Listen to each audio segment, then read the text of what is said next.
Krull was undoubtedly the happiest movie that I ever made. It came at a time where I was really expanding as a designer of creature effects. I'd been working on Return of the Jedi. My boss Stuart had been thinking that I was getting a bit above myself, so he was being a little restrictive, and so it was time for me to expand and start to do my own movies. I went into Pinewood Studios to do a movie called The Hunchback of Notre Dame with Anthony Hopkins, which you'll learn more about later on in the museum. That was only a 4-week project, and as I got towards the end of that, Ron Silverman, the producer for Krull, came to see me and asked me if I would take over this $40 million movie. They had been having some creative differences with my old friend Chris Tucker, who'd been doing pre-production on that movie. And so with just 6 weeks of pre-production left, they came and asked me if I would take over the movie. And that for what we had to do in that 6 weeks was really a very short period of time. But I was hungry and I wanted to make my mark, and so I took on the job.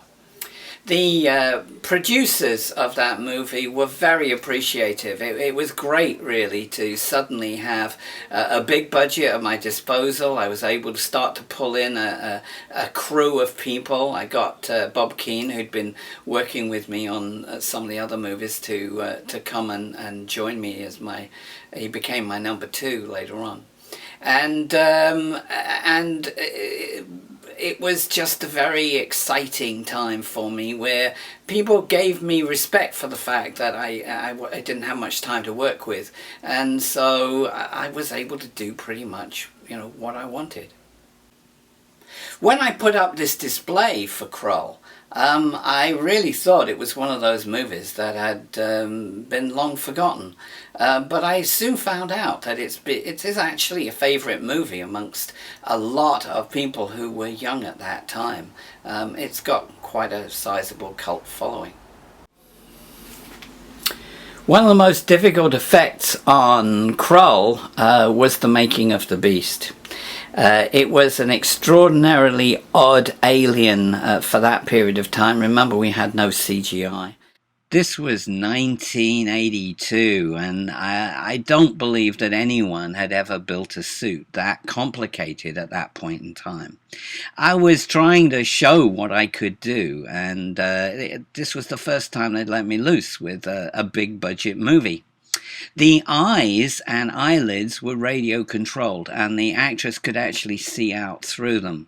The teeth moved separately too, and so did the snout. The hands, I liked particularly. They had 12 fingers and they all worked.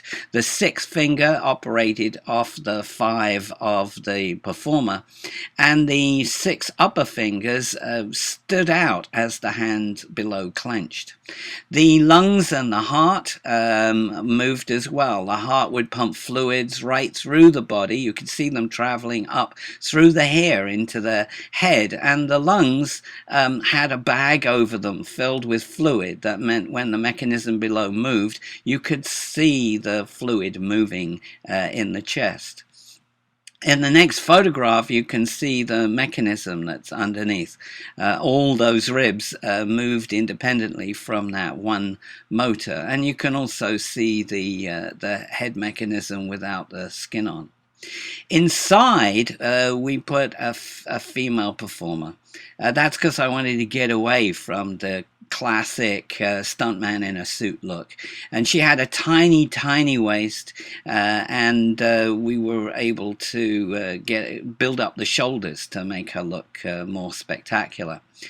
Optically, we made the beast look bigger. You can see the assistant director standing next to the suit now, and so you see it was actually not as big as it looked on screen.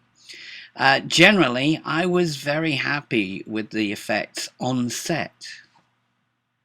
But unfortunately, I wasn't too happy with the way that was filmed, because you really didn't get to see those details, and that led me later on to want to direct my own sequences.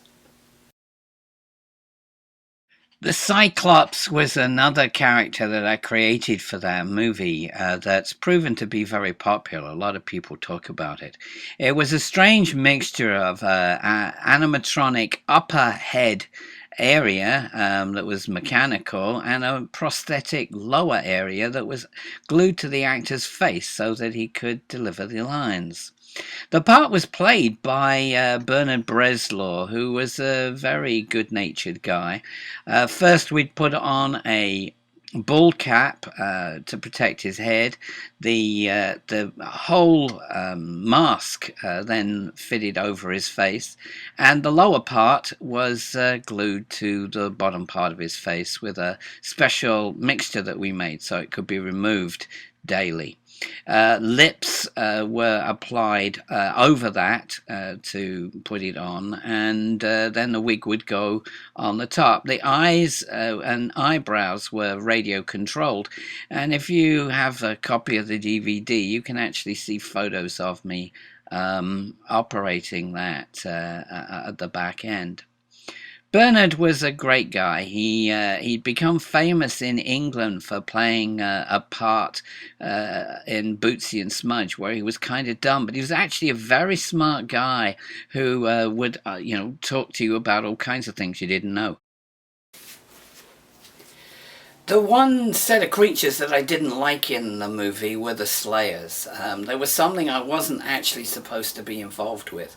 When I agreed to take on the movie, I said to the producer that really with the Widow of the Web that needed to be done, and the Beast, and the Cyclops, and the Emerald Seer's transformation, I really wasn't going to have enough time in 6 weeks to also build an army of Slayers.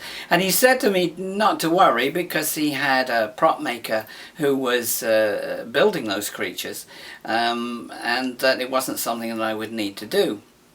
I was a little cautious, so I asked him the next time he was going up to see, how things were going there, to take me along. And when we got there, I looked at what they were doing, and I took Ron aside, and I said, I'm a bit concerned, because I really think that this could end up looking like a bunch of lumps of rubber stuck on a black leotard. And I thought that would be the end of it. I suggested to him, what he should say to try to take that to something that was more practical. Anyway, 10 days before we started filming principal photography on the movie, he came to me and said that the Slayers were a complete disaster and that the movie would fold if we couldn't solve the problem in the next 10 days. So I sounded panic stations, brought in some extra people, and we started working 2 12-hour shifts, 24 hours a day, in order to make 40 Slayers in 10 days. There was also stop motion versions that had to be built as well. Personally, the Slayers was something that I really didn't like. I thought they looked like men in suits, which is what I always try to avoid. But considering the time restraints and the panic that we were in, I guess they worked out okay. The production company were very, very appreciative, and that was something that was special for me. The only bone of contention came when they brought in cameras to film the making of the movie. I was in the middle of something on one of the sets when they grabbed a hold of me and said, "Oh, they want to film you on stage 4." And I went over there and found myself faced with a bunch of Slayers, which they asked me to talk about. Now, if you look at the DVD version of the movie, you'll see me talking about it there. I've got this blank look on my face where I'm waffling on about something that I really didn't like and wondering why they didn't ask me about the Beast or the Cyclops. The Widow of the Web was an extraordinarily complicated prosthetic makeup.